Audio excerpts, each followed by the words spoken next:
मंडळी, माझं नाव उमेश रामचंद्र पाटील। आमच्याकडे गणपती बाप्पाचं आगमन झालं आहे। दरवर्षीप्रमाणे याही वर्षी आम्ही काहीतरी छोटासा सामाजिक संदेश देण्याचा प्रयत्न केला आहे।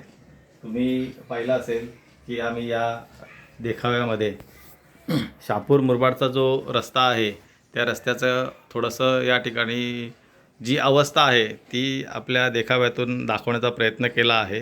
गणपती बाप्पाच्या दर्शनाला येणाऱ्या प्रत्येक माणसाने इथे आल्यानंतर काहीतरी सामाजिक संदेश घेऊन जावा हा एकमेव हेतू या आमच्या डेकोरेशनचा असतो।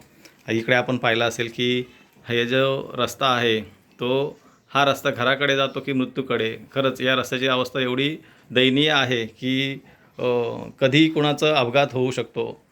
तसंच आपण पाहिलं असेल की एवढी सगळी दयनीय अवस्था असतानासुद्धा शहापूरकर मात्र शांत झोपलेला आहे। इथे तुम्ही पाहिलं असेल तर त्याच्या घरामध्ये तो अगदी शांत निवांत झोपलेला आहे आणि त्याच्या घराच्या